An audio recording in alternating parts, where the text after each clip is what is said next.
Saturday, September 1st, 1962.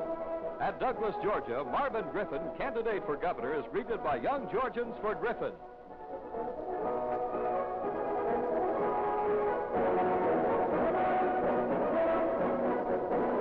A motorcade of young Georgians for Griffin escorts the former and future governor into downtown Douglas, where the 9th great rally in an historic governorship campaign is to be held. A crowd of thousands of staunch Griffin supporters waits in front of the Coffee County Courthouse for the candidate. On this same site a few days ago, Marvin Griffin's opponent, Carl Sanders, spoke to a gathering not more than 1/4 the size of today's turnout. It was a disappointing day for Sanders, one of many he's had since jumping into the governor's race at the last minute last spring.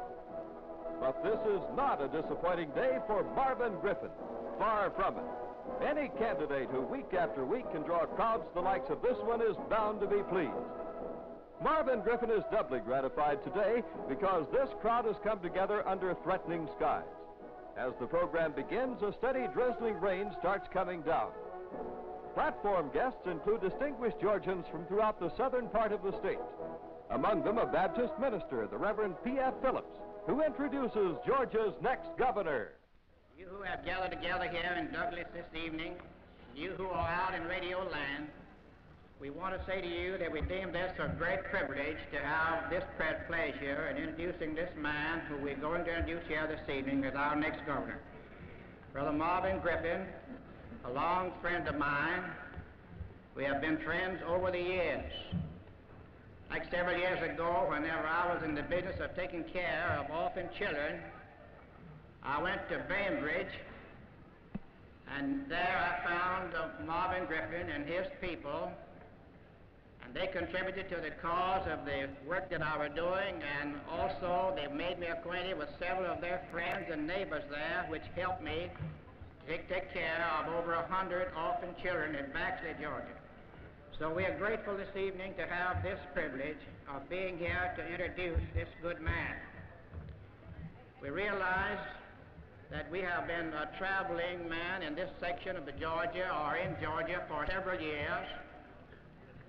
And whenever Marvin Griffin was elected governor before, we were traveling over the state, and the customers that we called on, most of them lived on dirt roads. And by the time we got through, by the time Marvin ended his first 4 years as governor, we could go to see these same people on the paved road. And we was grateful for these things that he's done for us through the years. We know that we have in our mind this evening what we want for the state of Georgia. I want to say first, the greatest thing in the world that anyone could want or have is the love of Jesus Christ in his or her heart. And if you will seek that, you can find that love. The next thing we need in our state, we need men who know how to lead us, men who know how to handle our governmental affairs, as we believe that Marvin Griffin knows how to handle our affairs. And that is another reason why it gives us so much joy to bring to you this great man here this evening.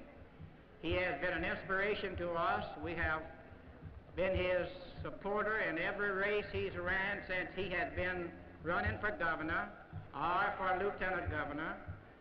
And we was always privileged to support him and always proud of what we've done for him.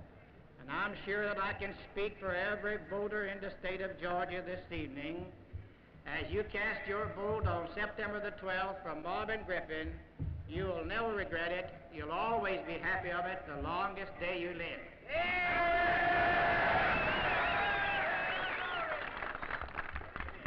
I want to say, Father, that we are looking forward to these next 4 years as the greatest years in Georgia, because we need them.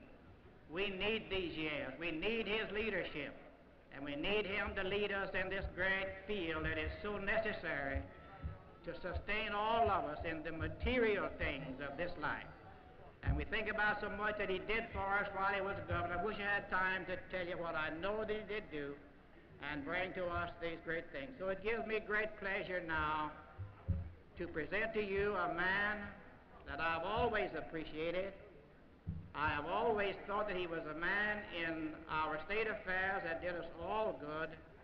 And I want to say to you that it's a pleasure to me to introduce to you Marvin Griffin.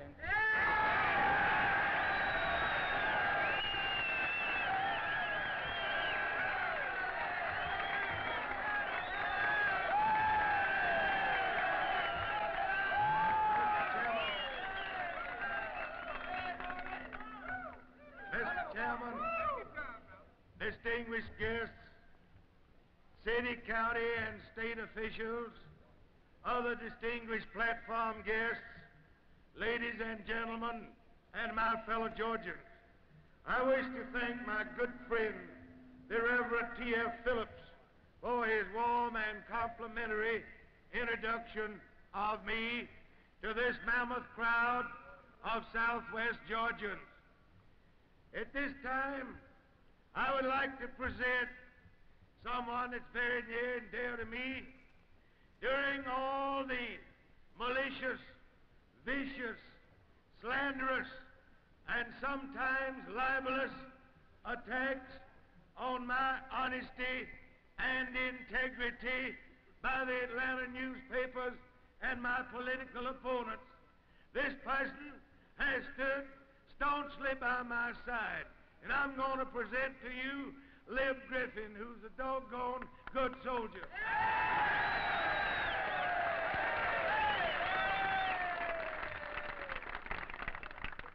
I'm happy to be down here once again in the Wiregrass section of Georgia, where I've had so many good and loyal friends over the years.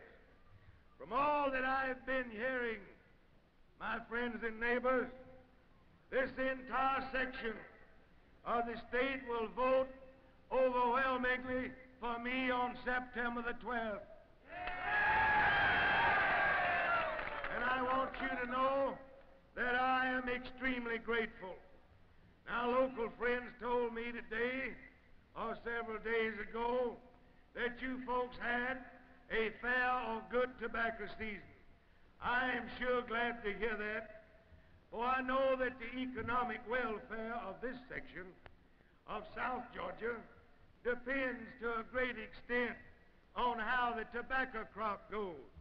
In fact, and you know better than I do, tobacco is the meat and bread to a lot of folks in South Georgia.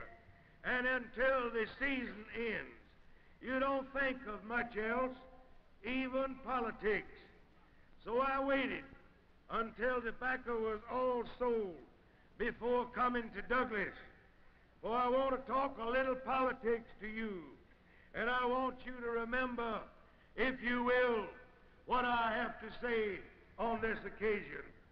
Never in the history of Georgia has there been a campaign waged wholly on slander and lies. I hold in my hand a letter signed by Carl Sanders, addressed, and I quote, to all women of Georgia and mailed to at least 200,000 of them.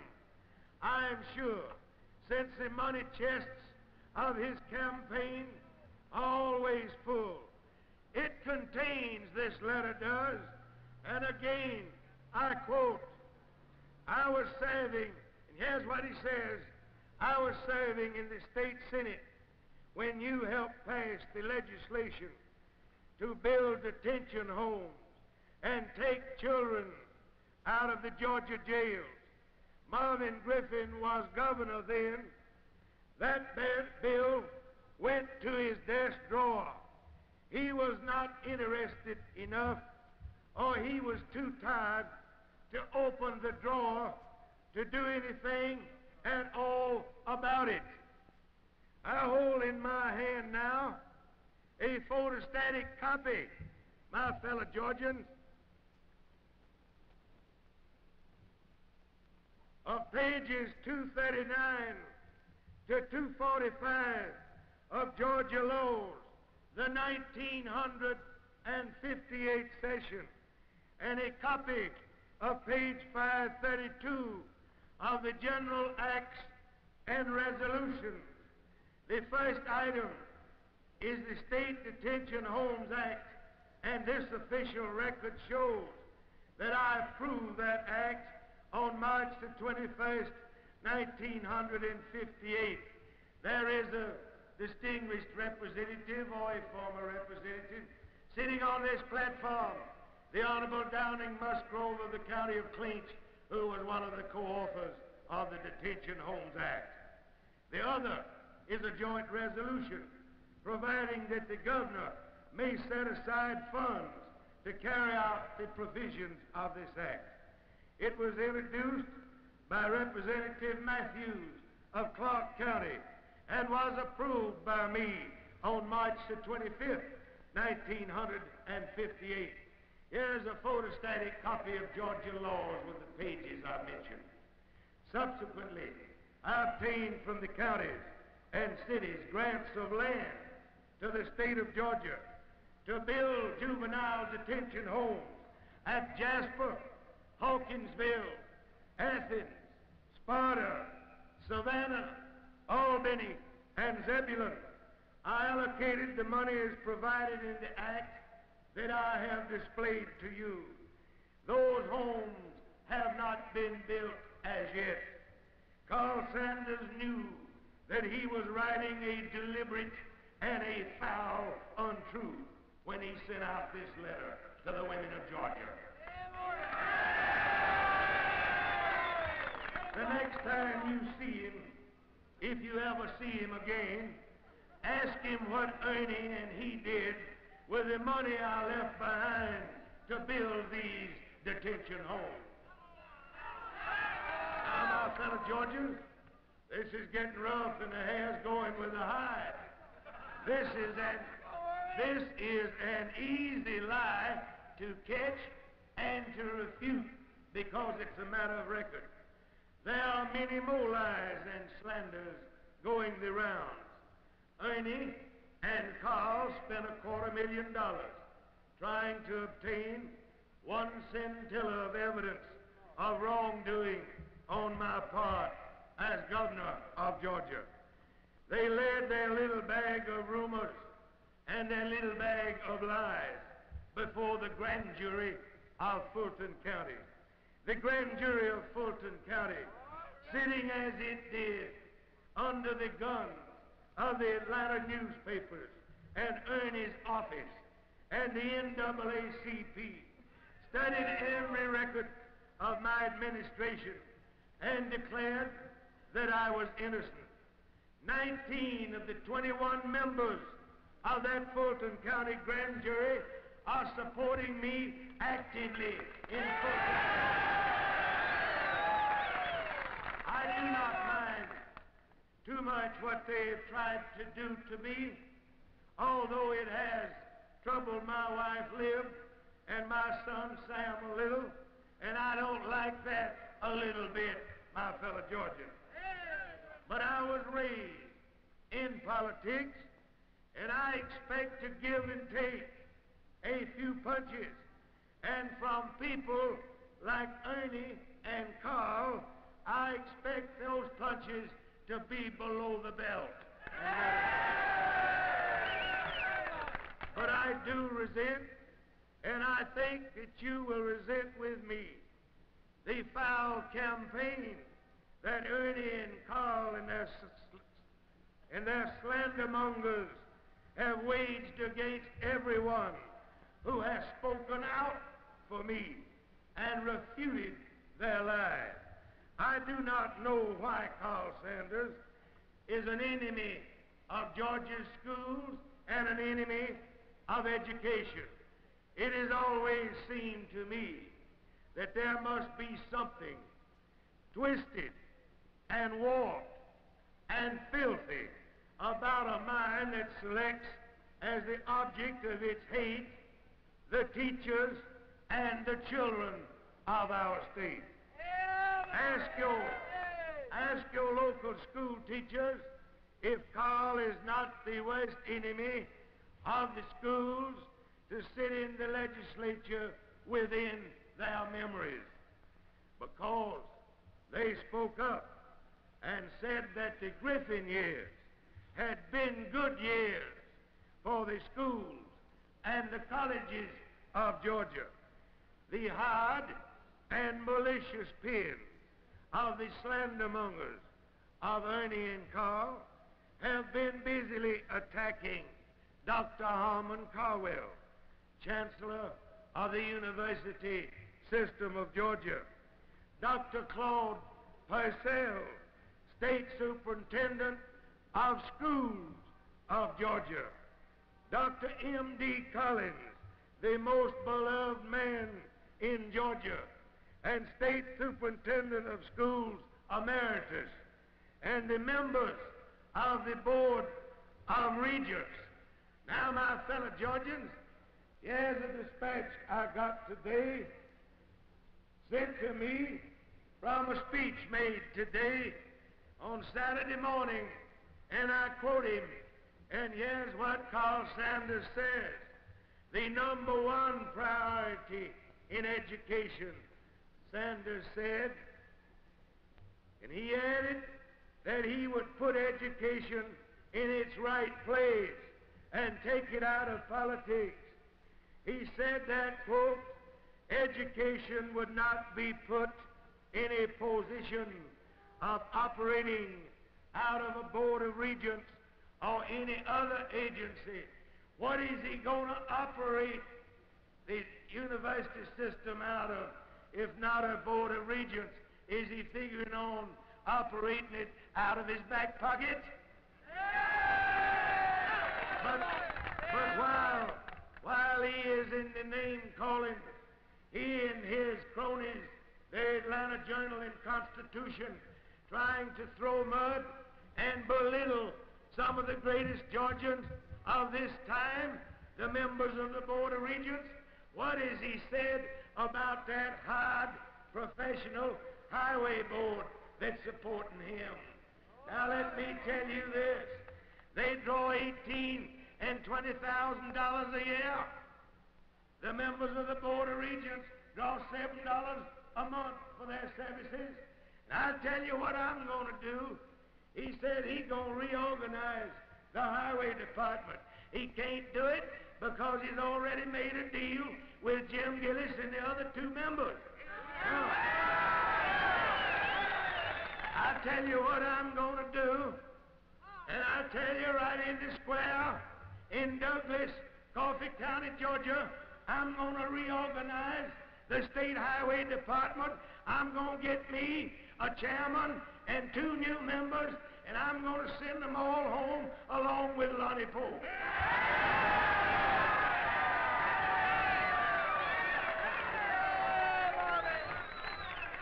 In one name calling column,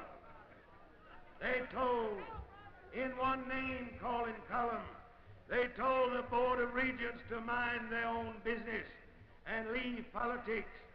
And I suppose they meant leave politics to Ernie and Carl and Rastus and a little bit Patterson and Martin Luther King and the NAA. Was it the duty of that grand old man, Dr. M.D. Collins, to refute the lies of Ernie and Carl? Of course it was his duty, and he said so. Was it the duty of a decent businessman like Bob Arnold, who has served on the Board of Regents since Herman Talmadge appointed him in 1949?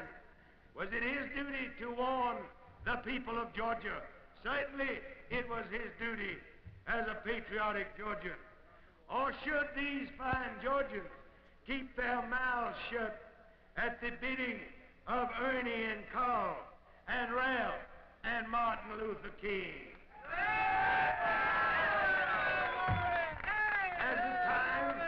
Has the time come in Georgia when the likes of such distinguished citizens are to be covered with mud? I don't believe that it has. I think that we are going ahead in the next 4 years. The next 4 Griffin years if you please. And we're going to establish a great university in the southern part of this state and increase the number of four-year colleges, provide an adult vocational program for those who come to town to live from the country, pay our school teachers what they deserve, and use education as a springboard for a tremendous industrial growth in Georgia that will bring us prosperity that we have never known before. The propaganda of Ernie and Carl says that they are great savers of the people's money. Almost every day you can read about the little tax bill that was passed in the first year of the Griffin administration in 1955, when the national economy was stagnant and state revenues wouldn't meet the demands for schools and welfare and public health. You have not read, my fellow Georgians, even in Ernie's and Carl's pet publication, that Ernie and Carl repealed those taxes. Not a single one of them. They have managed to modify those taxes not a single time, because they were bad taxes. And they didn't say they didn't want the money either. No, no, my fellow Georgians, they wanted that money all right, and they kept it, and they wanted more. And all they can do now is cuss old Marvin Griffin because he had the courage and the vision to set up the program that they're operating under now. Now, by one of the cleverest little tricks that you ever saw, Ernie and Carl collected an extra year's income tax out of you. They collected the income tax twice in the same year out of Georgia. And by another clever little trick, my fellow Georgians, they raised the sales tax from 3% to almost 3 3/4%. And they collected $331 million more money in taxes than the Griffin administration did in the same length of time. Now, what the people of Georgia want to know, and what they asked me, and what I'm unable to tell them, is what is it done with this $331 million more? Well, where are the science centers? Where are the expressways? Where are the rural roads?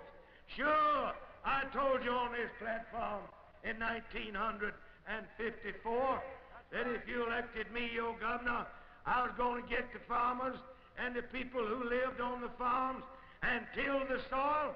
I was going to build you about 5,000 miles of rural roads in every county in our great state at a cost of about $100 million. And I kept my promise to you. They're down there. Now, where are the rural roads of this crowd? Where have they gone? They haven't had any. Now, my fellow Georgians, before I complete my remarks to you, here's what this campaign is about, and I want to give it to you as quickly as I can, because I only have a few more minutes on statewide network. In the fall of last year, the Negro NAACP block vote elected Ivan Allen, mayor of Atlanta, and Ed Wilson, mayor of Macon. Now, these people, when they are elected by this minority pressure group, they are obligated to that group, and they have to pay off those obligations. And last Monday, my fellow Georgians, Ivan Allen paid off one. His lawyers for the city of Atlanta and the lawyers for the NAACP got together in federal court and got the judge to issue a consent decree to integrate the parks and the pools of the city of Atlanta. Now, they integrated without even putting up a court fight. Now, my fellow Georgians, let me say to you that my opponent, Carl Sanders, has already got the support in the endorsement of the NAACP. He also will owe them an obligation, that is, if he would have fooled the folks and get elected governor of Georgia. Let me tell you this. If he were to be governor of Georgia and he owes that crowd, you're the ones who are going to have to pay that obligation. Now, my friends, I believe in all Georgians having their rights. I shall see that the laws of this state are obeyed, because if that is not done, then nobody's rights are secure. But I am not willing to turn over the political, the economic, and the social control of my great state to this minority group that casts less than 15% of the ballots at the ballot box. Here is the scheme of Mills B. Lane, Rastus McGill, and Martin Luther King, yes, and Buster Vanderbilt thrown on the table. Here is the scheme, my fellow Georgians. It's an old trick. Divide the white people in Georgia, and then conquer with the Negro NAACP block vote. And then try to conquer with the Negro NAACP block vote. Oh, my friends, here's the danger. You know, and I know, that I'm going to receive the majority of the white people's votes in Georgia. They know it. They know it. And the only chance that they know they got is that we white people don't go and block vote, and they take that NAACP block vote and put it on the side of the scales of their puppet and elect him governor of this state. Now, my friends, let me say this to you. I'm going to work night and day. I want you to work for me night and day from now till the time that the ballot box is closed in this state at 7 o'clock on the night of September the 12th. And then I'm going to drop down on one knee and I'm going to say to my Creator, I have run my course. I have fought a good fight. I have kept the faith. Now, all of those, all of you who will help me, all of you who will help me, hold up your hands. Let's stay at the polls. Let's don't check. Let's stay there till the last vote is counted.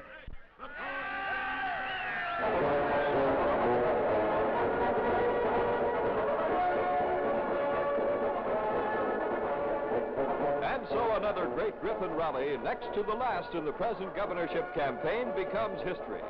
This has been a great day for Marvin Griffin and a great day for Georgia. Next Saturday, the Marvin Griffin campaign will go to Gainesville. And once again, thousands of Georgians will come to the rally and take their stands with Marvin Griffin. Once again, every Georgian will be invited to join the Griffin bandwagon. So do your part for Georgia's future. Take your stand with Marvin Griffin.